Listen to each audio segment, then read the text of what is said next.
Now, what Brooke wanted me to ask you was, do you like Jerry? Do you, Jim, like Jerry as a dude? Would you hang out with him? Would you be? Oh wow, hang out. That's different than like. Yeah, no, because you like certain people. You think, Sure. I want to spend time. Yeah, but yeah, do you like him enough that you'd actually spend time with him? Yeah, I think I would. Yeah, he'd be a little on the boring side for me because if Muncie is truly his, panacea or whatever that word I'm looking for, then I don't know that I don't know that that's my world.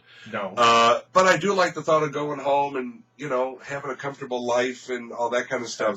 I do think I think he's a great guy. And what I think works about Parks, in my opinion, the reason it's different than most shows out there, and Jerry's part of this, is there's a lot of heart in the show. Oh, without doubt. And even with the crap they give me, there's love for Jerry. They have my back. One of Adam Scott's first episodes, he comes in there and he's got a clean house. He's got to save money. Right. He says, yeah, we can get rid of this Jerry Gergich. Immediately, Leslie, no, the place couldn't run without him. It's all there. Ultimately they have a love for the guy, and there's a lot of love amongst the characters. They truly have each other's back. And I don't think a lot of shows have that. As much as we're going for laughs, of course, it is a comedy.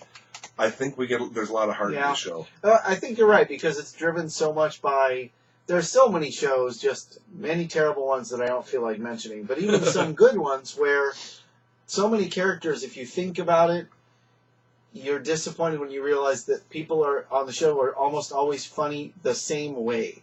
Like, there's so many characters that are funny the same way, whereas on this, people are funny in different ways because they're nice characters and caring about each other. That's actually funny. There's funniness in relating to each other, not just saying things to each other. That's the other thing. You're not just saying things at each other. There's an actual interaction. Well, case in point, when everyone decided to help Leslie's campaign, it made perfect sense. Yeah. I almost cried. I was like, this is because it could have on any other show. It could have been so corny and forced. Right. But I was like, you know what? This is brilliant. It's almost like that's what every episode was leading up to.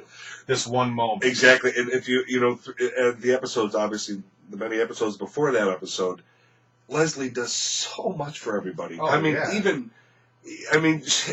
to the point of no human could do all this stuff. Right. But what she does for everybody is unbelievable. So, yeah. And then Ron basically says to us, is there anyone here that she has not? Right. It's not even a question. It's not even a question. Of course she has. Yeah. She, as much as she's nutty and everything else, she does everything for all of us. And she's wicked competent. And she is wicked. See, and that's when things changed. When they let her be wicked competent. Which is always what they wanted.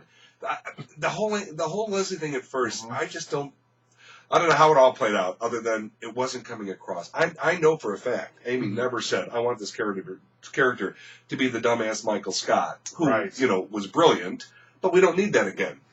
Steve Carell nailed it. Right. Yeah. We don't need a female version of that. So I know for a fact that was never Amy's intention. They got hit on for that a lot. Mm-hmm. And then in season 2, however they tweaked it, they did, because damn it, she's good. Yeah, she's good. And it's less things like about, like the episode where she goes to the barber and gets the guy's haircut. Oh, my God. It was really funny and all, but it doesn't, it just didn't ring true a little bit. Like, wouldn't she look in the mirror and go, I look ridiculous? Right. And now that there's less of that now. Absolutely. She makes better decisions. I think it's the personal decisions that she doesn't get right. Yeah. Business-wise, she knows exactly what she's doing. Yeah. But obviously her personal You'd want her on your team. Absolutely. She'd do all the work, number one. Yeah. Like back in a long time ago when musicals were popular, there was this big movement at one point in musicals to say, I'm tired of not knowing where the music is coming from, right? And musicals changed. And I think in shows like this, there was a point when with sitcoms where you're like, I'm tired of not understanding how this person could be making a living. Right. And there's the underlying reality where you go, oh, I get it. Like, remove the comedy. Don't really, but if you did, you'd go, okay, I understand how this functions. And she's such a functional human being. Absolutely. Yeah, and they've done that with The Office, too, when they explained, how that one office is the only office that makes money. Because he's a great salesman. Yeah. Great salesman. Yeah. And he also, everybody really loves him, and they work hard for Michael. And same with even though everyone in the office is incompetent in their own way, they all want to make Leslie look good, and so especially with Adam and Rob coming in, everyone went, "Oh my God, we could get shut down. Yeah, let's get our shit together." We were going to be shut down. Yeah, and she came up with a way to save us, and everybody worked to save her. I think that was the key. It wasn't so much they wanted to save their own jobs; they wanted to save Leslie and the department that she loves so much. How could you live with that? Yeah, and there's a scene in that might have been cut. I can't remember if I. But anyway, Leslie looks to me because Leslie's relationship with Jerry is very much.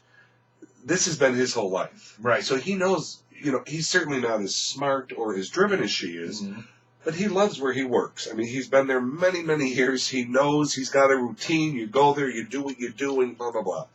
And when we were all willing to do the Harvest Festival, if it didn't work, we'll all quit our jobs and give up the department. She looks at me in one of the conference rooms. She goes, "Jerry, this could be the end for us."